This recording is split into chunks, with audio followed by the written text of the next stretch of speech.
Hello everyone, welcome back to my channel.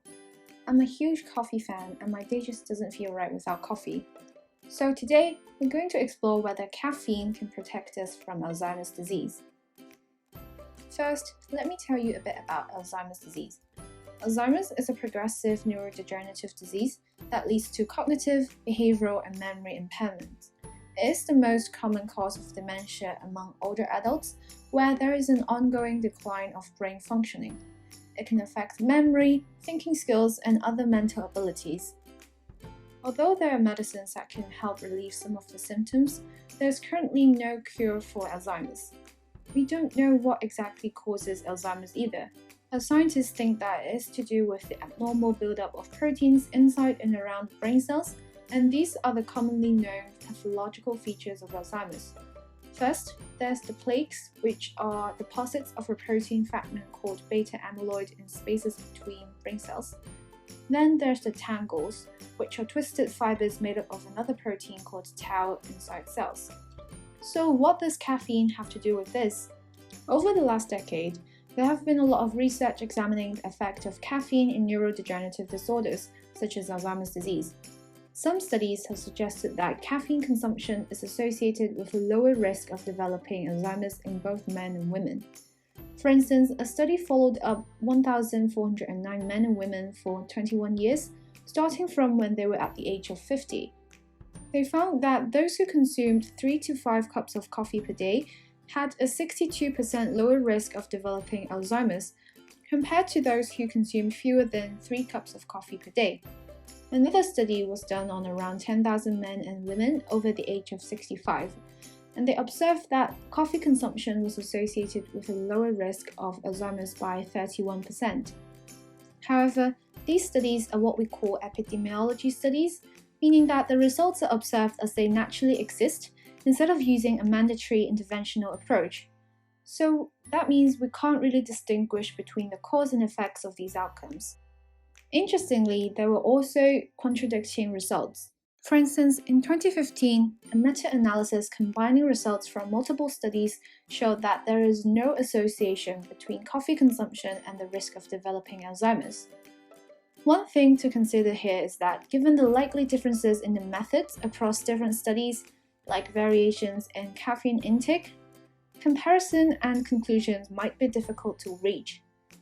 Ideally, if we want to find out whether caffeine can actually reduce the risk of a disease, the gold standard would be doing a randomized controlled trial, where people are randomly split into 2 groups, one with caffeine and one without, and then we monitor the 2 groups over time.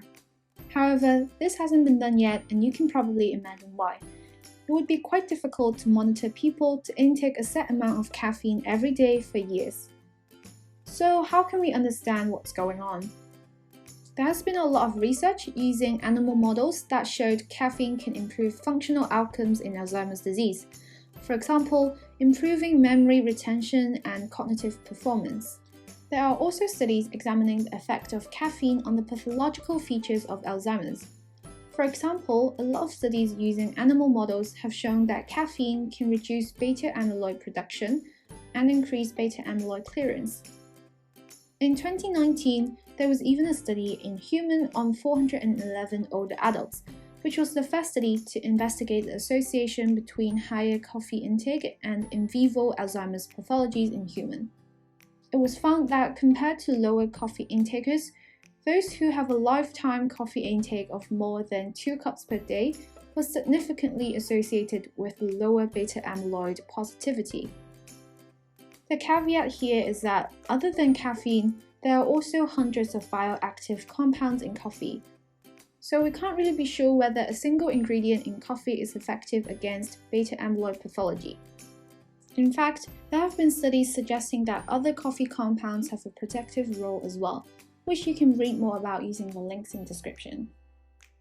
On the other side of the argument, some studies are not so supportive of caffeine.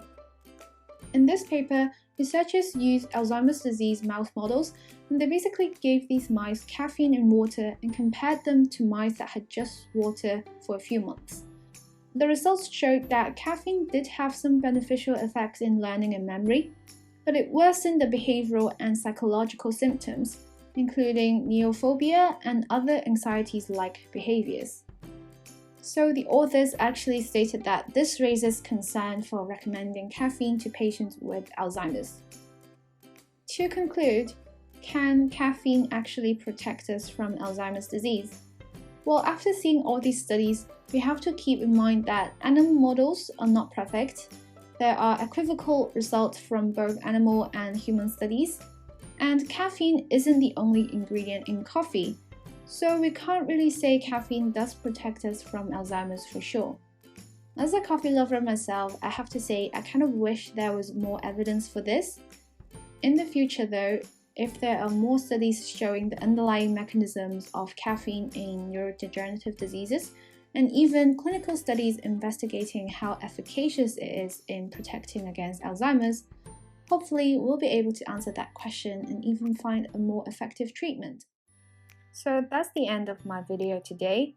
If you enjoyed this, make sure you comment below and subscribe to my channel. Follow me on Instagram as well to stay tuned, and I'll see you in my next video.